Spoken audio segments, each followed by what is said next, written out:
Alright, good morning everybody.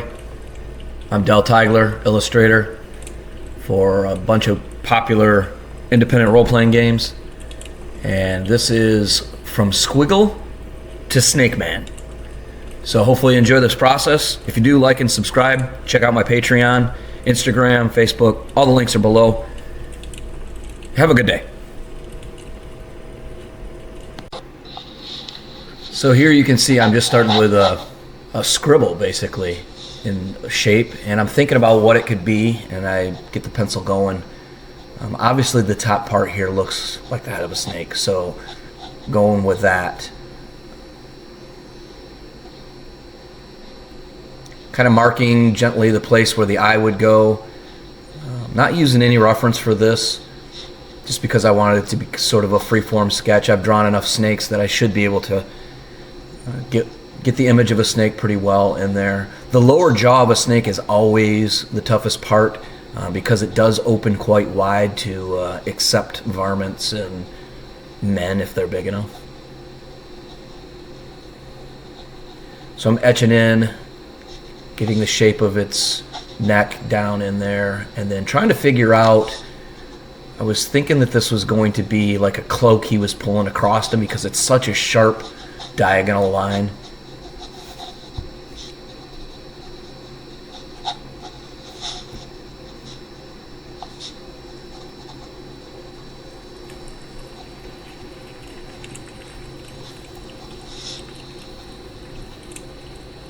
You see I'm just barely forming in the far hand.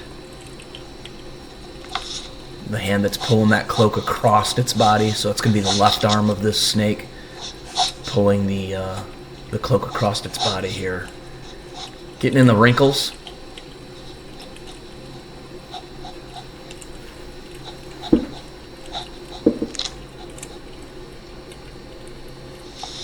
Making a spot there where his chest would be coming down, and then the rest of filling in sort of the cloak and how it folds. This came out better than I thought. I do like drawing Snakemen. So Snakeman, or Serpentman as they're called in popular fiction, was created, actually looking back, in 1929. Robert E. Howard created them for the King Call tales, published in Weird Tales magazine, appearing in a, like I said, a King Call tale with Brule, appearing in the Shadow Kingdom. And here I'll read a quick excerpt from Chapter 3, They That Walk the Night. Ancient is Volusia, whispered Call. The hills of Atlantis and Muir were isles of the sea when Volusia was young. The night breeze whispered through the open window, not the free, crisp sea air such as Brule and Call knew and reveled in their land, but a breath like a whisper from the past, laden with musk, sense of forgotten things, breathing secrets that were hoary when the world was young. The tapestries rustled, and suddenly Call felt like a naked child before the inscrutable wisdom of the mystic past. Again, the sense of unreality swept upon him. At the back of his soul stole dim, gigantic phantoms, whispering monstrous things. He sensed that Brule experienced similar thoughts. The Pict's eyes were fixed upon his face with a fierce intensity. Their glances met.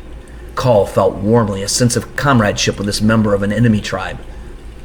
Like rival leopards turning at bay against hunters, these two savages made common cause against the inhuman powers of antiquity. Brule again led the way back to the secret door. Silently they entered, and silently they proceeded down the dim corridor, taking the opposite direction from that in which they were previously traversed. After a while, the Pict stopped and pressed close to one of the secret doors, bidding Call look with him through the hidden slot. This opens upon a little used stair, which leads to a corridor running past the study room door. They gazed, and presently, mounting the stairs silently, came a silent shape. "Two, Chief Counselor," exclaimed Call. "By night, with a bare dagger. How? What means this, Brule?" "Murder, and foulest treachery," hissed Brule. "Nay," as Call would have flung the door aside and leapt forth. "We are lost if you meet him here. More for lurk at the foot of those stairs. Come!" Half running, they darted back along the passage, back through the secret door Brule led, shutting it carefully behind them. then across the chamber to an opening in a room seldom used. There he swept aside some tapestries in a dim corner nook, and drawing Call with him, stepped behind them. Minutes dragged. Call could hear the breeze in the other room blowing the window curtains about, and it seemed to him like the murmur of ghosts. Then through the door stealthily came two, chief counselor of the king. Evidently had come through the study room and, finding it empty, sought his victim where he was most likely to be. He came with upraised dagger, walking silently. A moment he halted, gazing about the apparently empty room, which was lighted dimly by a single candle. Then he advanced cautiously, apparently at a loss to understand the absence of the king. He stood before the hiding place and, "Slay!" hissed the pick. Call, with a single mighty leap, hurled himself into the room. Two spun, but the blinding tigerish speed of the attack gave him no chance for defense or counterattack. Sword steel flashed in the dim light and grated on bone as two toppled backward, Call's sword standing out between his shoulders. Call leaned above him, teeth bared in a killer snarl, heavy brows a scowl above eyes that were like the gray ice of the cold sea. Then he released the hilt and recoiled, shaken, dizzy, the hand of death at his spine. For as he watched, Two's face became strangely dim and unreal. The features mingled and merged in a seemingly impossible manner. Then, like the fading mask of fog, the face suddenly vanished and instead gaped and leered a monstrous serpent's head. "Velka!" gasped Call, sweat beading from his forehead. And again, "Velka!" Brule leaned forward, face immobile. His glittering eyes mirrored something of Call's horror. "Regain your sword, Lord King," he said. "There are yet deeds to be done." Hesitantly, Call set his hand to the hilt. His flesh crawled as he set his foot upon the terror which lay at their feet. And as some jerk of muscular reaction caused the frightful mouth to gape suddenly, he recoiled, weak with nausea. Then, wrathful at himself, he plucked forth his sword and gazed more closely at the nameless thing that had been known as Two, chief counselor. Save for the reptilian head, the thing was the exact counterpart of a man. "A man with the head of a snake," Call murmured. "This, then, is a priest of the serpent god." "Aye," Two sleeps unknowing. "These fiends can take any form they will, that is, they can, by a magic charm or the like, fling a web of sorcery about their faces, as an actor dons a mask, so that they resemble any one they wish to." "Then the legends were true," mused the king. "The grim old tales few dare even whisper, lest they die as blasphemers, are no fantasies. By Velka, I had thought, I had guessed, but it seems beyond the bounds of reality. Ha! The guardsmen outside the door. They too are snakemen. Hold, what would you do?" "Slay them," said Call between his teeth. "Strike at the skull, if at all," said Brule. 18 wait without the door, and perhaps a score more in the corridors. Hark ye, king! Kanu learned of this plot. His spies have pierced the inmost fastness of the snake priest, and they brought hints of a plot. Long ago he discovered the secret passageways of the palace, and at his command I studied the map thereof, and came here by night to aid you, lest you die as other kings of Lucia have died. I came alone for the reason that to send more would have roused suspicion. Many could not steal into this palace as I did. Some of the foul conspiracy you have seen. Snakemen guard your door, and that one, as Two, could pass anywhere else in the palace in the morning. If the priest failed, the real guards would be holding their places again, nothing knowing, nothing remembering. There to take the blame if the priest succeeded, but stay you here while I dispose of this carrion." So saying, the pick shouldered the frightful thing stolidly and vanished with it through another secret panel. Call stood alone, his mind awhirl. Neophytes of the mighty serpent. How many lurked among his cities? How might he tell the false from the true? Aye, how many of his trusted counselors, his generals, were men? He could be certain of whom. The secret panel swung inward and Brule entered. "You were swift." "Aye," the warrior stepped forward, eyeing the floor. "There is gore upon the rug. See?" Call bent forward. From the corner of his eye he saw a blur of movement, a glint of steel. Like the loosened bow he whipped erect, thrusting upward. The warrior sagged upon the sword, his own clattering to the floor. Even at that instant Call reflected grimly that it was appropriate that the traitor should meet his death upon the sliding, upward thrust used so much by his race. Then as Brule slid from the sword to sprawl motionless on the floor, the face began to merge and fade, and as Call caught his breath, his hair a prickle, the human features vanished, and there the jaws of a great snake gaped hideously, the terrible beady eyes venomous in his death. "He was a snake priest all the time," gasped the king. "Valka, what an elaborate plan to throw me off my guard. Kanu there! Is he a man? Was it Kanu? to whom I talked in the gardens? Almighty Velka! As his flesh crawled with a horrid thought, are the people of Velusia men, or are they all serpents? So in that tale, you could really see the difference and the similarities, really, between Conan and King Call. And Robert E. Howard eventually wrote those Call stories, in my opinion, to warm up to Conan, the character that is Conan. So, the Snakemen worship the great old one Yig, and then the Stygian serpent god Set from Howard's Conan stories. It was interesting to read that version of King Call. And then here's what Wikipedia has to say, just a little bit about it. The seat of the first empire of the Serpent people during the Paleozoic era is Velusia. Velusia is a fictional country in the Call stories of Robert E. Howard, and his stories tell, among other things, of the Serpentmen trying to conquer the world once again, around 20,000 years ago, where Call from Atlantis reigned over the Velusia kingdom, located on the west coast of the main continent of Thuria. The ancient Serpent Empire was based on sorcery and alchemy, but collapsed with the rise of the dinosaurs about 225 million years ago during the Triassic era. The Serpentmen originally ruled over humans in Velusia, but were defeated and almost wiped out in humanity's battle for survival against the Elder Things, which predated even them. Over time, humans dominated Velusia and the Serpentmen became a legend. The Serpentmen, one of the few surviving Elder Things, infiltrated human society and ruled from behind the scenes for a time, but were again discovered, defeated, and cast out in a secret war. However, they later repeated this tactic. Soon they added the front of a snake cult religion, which gained power and influence within Velusia, while the Serpentmen used their abilities of disguise and to murder or replace each reigning monarch. Their power is eventually broken by King Call, formerly an Atlantean barbarian, who had recently conquered Velusia, and the Pict Brule, the Spear Slayer, whose society was aware of the Serpentman's infiltration.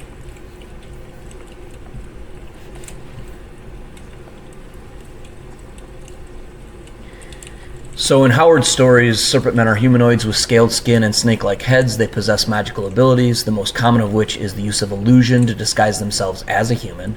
In some stories, the ghost of someone killed by a Serpentman becomes the Serpentman's slave.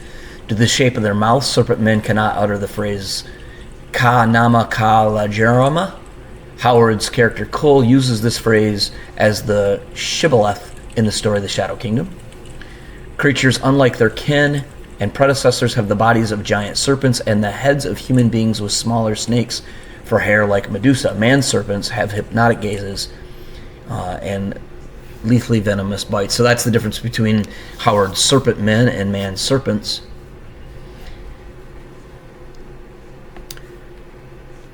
There are Serpentmen in the Cthulhu mythos by Lynn Carter and Clark Ashton Smith. Adapted the race for inclusion in their Cthulhu mythos inspired by Lovecraft.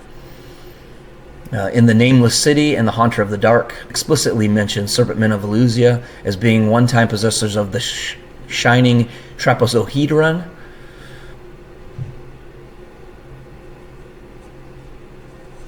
They appeared as in Worms of the Earth. Bran McMorn explicitly refers to Cthulhu and Rylith. Many Conan stories written by Howard are also part of the Cthulhu mythos. Now, once we get into the Conan series, they made a reappearance in Shadow in the Skull. And in that story, Conan encounters the Serpentmen hiding out in what would correspond to South Africa, the remaining allies of his arch-enemy, the sorcerer Thothaman, which I drew earlier. Check that video out. I will put a link below. After Conan eliminated all of his allies, there are in fact serpent women who magically show an alluring female appearance to King Conan and plan on sacrificing him while Thothaman watches from hiding. Their deception is discovered by Conan's teenage son Khan, who sees at first what appears to be a beautiful girl, but a reflection in a burnished shield reveals the woman's true identity by showing him a serpent-like head. So there you have it, just a little bit of history of the Serpentmen, Snakemen. but created by Robert E. Howard right around the time of 1929, and they are awesome. And as we're starting to finish this guy up, you can see that I've fleshed out most of the pencil drawing, and now I'm going in with another black pencil, and that is, as I read it here, Polychromo by Faber-Castell. Really nice for darkening lines. Trying to work in the feet at the very bottom. I don't know why it is, but every time I start a sketch, I can start to the middle top, but not high enough, and I get to the feet and it feels like I have to crowd them in. So I'm going to work on that. That's definitely one of those things I'm going to work on in my sketching over the next couple of days and weeks. Get my characters not to sort of squat off the page here.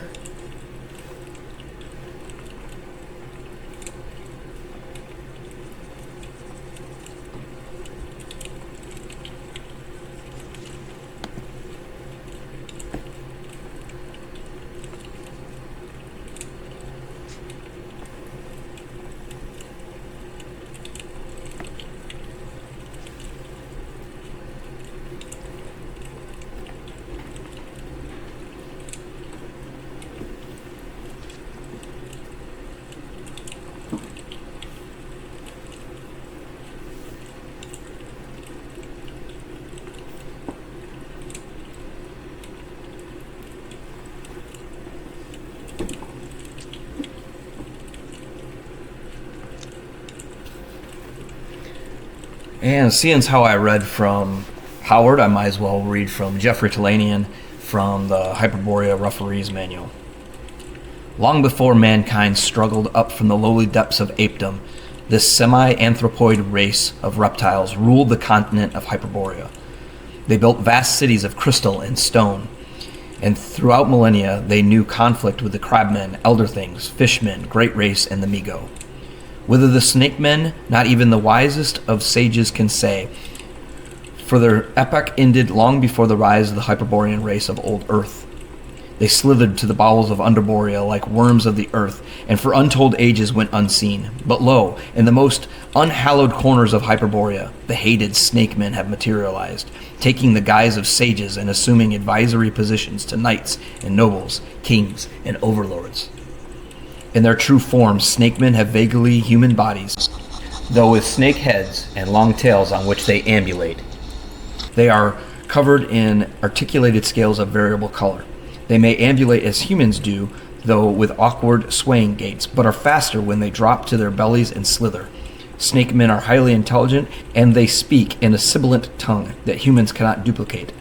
Only with specially concocted potions can snakemen speak the languages of mankind whilst in their natural form. Snakemen are acclaimed as brilliant scientists, sorcerers, demon crafters, and toxicologicalists. Most are held to venerate Yig, the great serpent. Most snakemen adopt a class. Typical examples include magician, illusionist, necromancer, monk, priest, and assassin. They can alter self at will.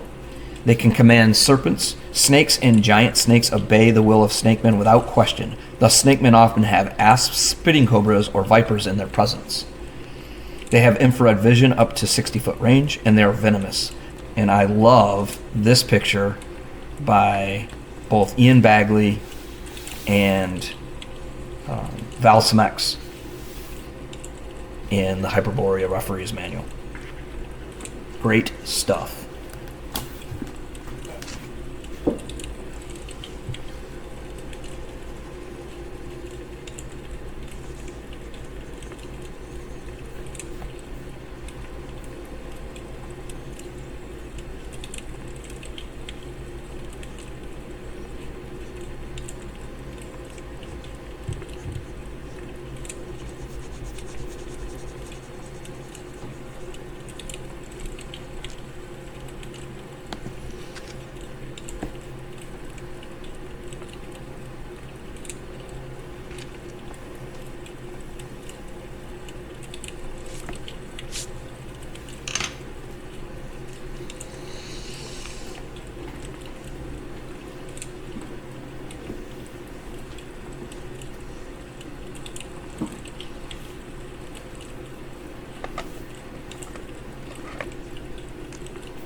Now you can see I've broken out the microns here, and I'm darkening in some of the lines that should have a little bit more darkness around them.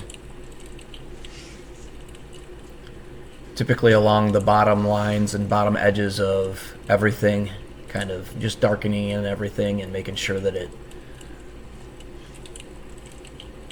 shows its shadow and form, gives it a little bit more thickness.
And as we're coming to a close here, finishing up the final black lines, I just want to thank you guys for sticking around. It was a long video, about 24.5 minutes. And I appreciate all the likes and subscribes, all the hearts and people out there that enjoy what I do. I really appreciate all of you. I really appreciate all the comments. And if you can, let me know what your favorite story is with the Snakeman in it. Is it the Robert Howard stories, or is it some other story I didn't talk about today? Let me know what your thoughts are on Snakeman as a villain, and if you use them in your games, especially how you use them, and do you put them in super sophisticated cloisters, or are they now reduced into the underdark, the under places of your world? How are they used? Are they great foul magicians, alchemists, sorcerers? Do they still use their disguise ability? Again, this was just a warm-up sketch, just trying to get the juices flowing for the day.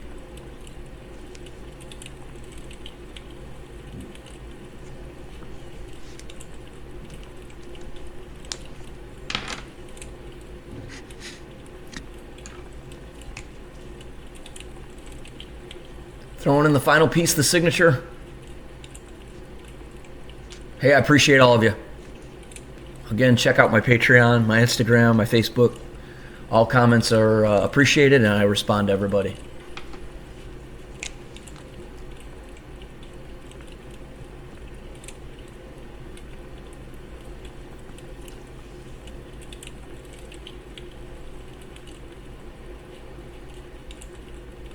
Final touches.